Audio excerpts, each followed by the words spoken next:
कभी जिंदगी हमें वहां ले जाती है जहां कुछ पुराने सवाल और अनकहे जवाब छुपे होते हैं।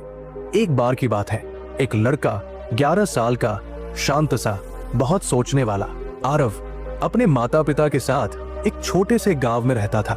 जिंदगी साधारण थी, लेकिन उसके भीतर कुछ बड़ा करने की आग थी। स्कूल के छुट्टियों की शुरुआत थी और सालों बाद उसे अपने दादाजी के गांव भेजा गया। ना जाने क्यों इस बार वो सफर एक सामान्य सफर नहीं लगा, जैसे कोई पुरानी किताब फिर से खुलने जा रही हो। आरव स्टेशन पर उतरा तो सामने वही सफेद दाढ़ी, वही धीमी मुस्कान, वही स्नेह से भरी आवाज, आ गया मेरा पोता।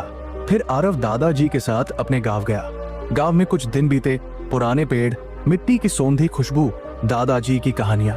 और फिर एक दिन खेलते खेलते उसने वो सवाल पूछ लिया, दादाजी मैं बड़ा होकर बहुत बड़ा आदमी बनूंगा, बहुत सफल, लेकिन आप बताइए ना, सफल बनने का तरीका क्या है? दादाजी कुछ पल चुप रहे, फिर उसकी आंखों में देखकर मुस्कुराए और बोले, चल तुझे जवाब देता हूँ, पर जरा अलग अंदाज में।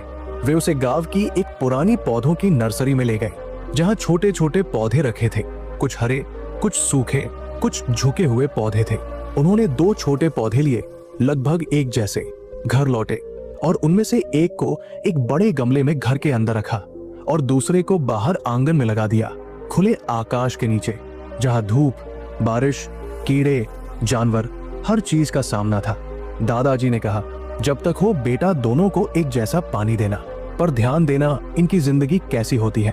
आरव ने कुछ पल सोचा और कहा, मुझे लगता है जो पौधा घर के अंदर है वो बेहतर रहेगा, बाहर वाला तो बहुत खतरों में है, सूरज, बारिश और जानवर से वो मर भी सकता है।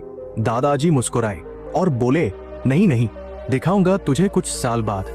समय बीता, वो छुट्टियां खत्म हुई, लेकिन वो सवाल और वो 2 पौधे आरव के जहन में कहीं रह गए थे। स्कूल, पढ़ाई, दोस्त, सब कुछ चलता रहा, मगर कभी कभी जब अकेला होता उसे दादाजी की वो मुस्कान और वो पेड़ याद आते। 4 साल बीत गए। अब आरव 16 साल का हो चुका था, थोड़ा समझदार, थोड़ा बदल चुका था, लेकिन एक बात अभी भी अधूरी थी। इस बार गर्मियों की छुट्टियों में उसने खुद अपने पापा से कहा, मैं इस बार दादाजी के पास जाना चाहता हूँ। फिर 4 साल बाद वो फिर अपने दादाजी के गांव आया। वो जैसे ही स्टेशन पहुंचा, दादाजी उसी तरह फिर वही खड़े थे। वक्त ने उन्हें और झुका दिया था, मगर उनकी आंखों की चमक वैसी ही थी। आरव गले लगते हुए बोला, दादाजी अब मुझे जवाब चाहिए, आपने उस दिन अधूरा छोड़ दिया था। दादाजी बोले, तू सच में जानना चाहता है? तो चल, सबसे पहले तुझे वो पौधे दिखाऊंगा। वे घर के उस कोने में गए जहां अंदर वाला पौधा रखा था। वो अब एक छोटा सा पेड़ बन चुका था, सीधा, सुरक्षित, लेकिन सीमित। उसकी जड़ें उसी गमले में जकड़ी हुई थी और टहनियां ज्यादा दूर तक नहीं फैल पाई थी। आरव ने देखा और कहा, बड़ा तो हुआ है, लेकिन कुछ अधूरा सा है। दादाजी मुस्कुराए और बोले, चल अब बाहर वाला पेड़ तुझे दिखाता हूँ। जैसे ही वे बाहर गए, सामने एक विशाल पेड़ खड़ा था, वही पौधा जो 4 साल पहले एक नन्हा अंकुर था। अब उसकी जड़ें जमीन को थामे हुए थी, टहनियां दूर दूर तक फैली थी और उसका साया पूरे आंगन को ढक चुका था। आरव की आंखें फैल गई और बोला, ये वही पौधा है दादाजी? दादाजी बोले, हाँ वही पौधा है, पर इसने रोज लड़ाई लड़ी है। हर दिन सूरज की तपिश सही है, बारिश झेली है, जानवरों से टकराया है और इन्हीं तकलीफों ने इसे विशाल बनाया है। आरव अब एकदम चुप हो गया था, उसकी सोच जैसे रुक गई थी। दादाजी फिर बोले, बेटा जो अंदर था वो सुरक्षित रहा, लेकिन सीमित रहा, और जो बाहर था उसने हर संघर्ष झेला, हर तूफान को जिया, और आज वो इतना बड़ा हुआ कि दूसरों को भी छाव दे रहा है। आरव कुछ देर तक उस विशाल पेड़ को निहारता रहा। वो पेड़ अब सिर्फ एक पेड़ नहीं था, वो एक कहानी था, एक जिंदा जवाब जो उसके सवालों से कहीं ज्यादा बड़ा था। उसने धीमे से कहा, दादाजी ये कैसे संभव है? इस पेड़ ने तो कई मुश्किलें झेली होंगी, फिर भी ये इतना बड़ा, इतना मजबूत कैसे बन गया? दादाजी की आंखों में एक चमक थी। उन्होंने उसकी पीठ पर हाथ रखा और बोले, क्योंकि बेटा संघर्ष ही ताकत देता है। जो हर दिन मौसम से लड़ता है वो हर दिन कुछ नया सीखता है, और जो सीखता है वही बढ़ता है। आरव चुपचाप सुन रहा था, उसकी आंखें अब सोचने लगी थी। दादाजी आगे बोले, अंदर रखा पौधा भी बड़ा हुआ, लेकिन उतना ही जितनी उसकी सीमा थी। वो कभी बाहर की दुनिया का सामना नहीं कर पाया, ना उसे तेज धूप मिली, ना तेज हवा की चोट, इसलिए वो सिर्फ बचा रहा, लेकिन बढ़ा नहीं।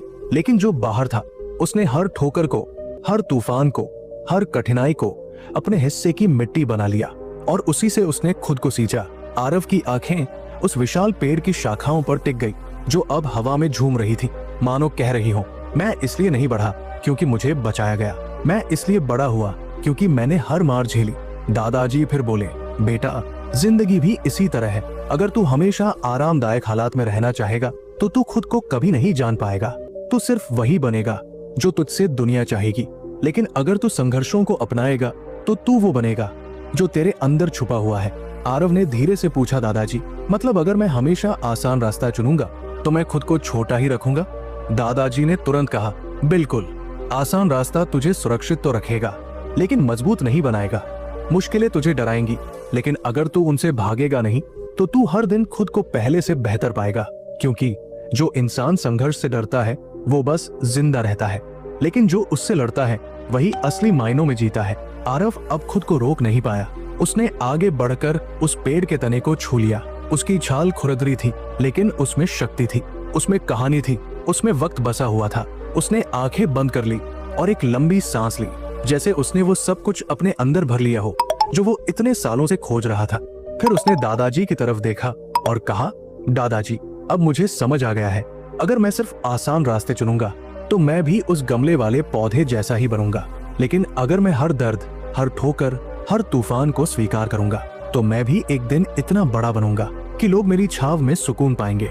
दादाजी ने उसकी आंखों में देखा और बोले, यही तो मेरी असली सीख थी बेटा। सक्सेस तुझे तभी मिलेगी जब तू उसे पाने के लिए हर मुश्किल को सहने को तैयार होगा। हर परेशानी तुझे गिराएगी लेकिन तू अगर हर बार उठेगा तो दुनिया तुझे सलाम करेगी। कुछ देर के लिए सब शांत हो गया। हवा चल रही थी, पेड़ की शाखाएं हिल रही थी और एक किशोर लड़का अब एक नया इंसान बन चुका था। तो दोस्तों, ये कहानी हमें सिखाती है कि जिंदगी में अगर सिर्फ सुरक्षित रहना चाहो तो शायद जी लोगे, लेकिन कभी अपने सपनों को पूरा नहीं कर पाओगे। अगर वाकई में बड़ा बनना है तो दर्द को समझो, तकलीफ को गले लगाओ और हर ठोकर को सीढ़ी बनाओ, क्योंकि वही लोग इतिहास बनाते हैं जो हालातों से नहीं खुद से लड़ते हैं। अगर ये कहानी आपके दिल को छू गई हो तो एक छोटा सा काम जरूर करना, लाइक जरूर दबाना, कमेंट में बताना कि आप कौन से पौधे की तरह जीना चाहते हैं और हमारे और आपके चैनल जिंदगी सीख को सब्सक्राइब जरूर करना ताकि अगली कहानी भी सीधे आपके दिल तक पहुंचे। क्योंकि अगली बार फिर मिलेंगे एक नई सीख, एक नई आग और एक नई रोशनी के साथ। तब तक याद रखो, संघर्ष से मत डरना, उसी में तुम्हारी सबसे बड़ी जीत छुपी होती है।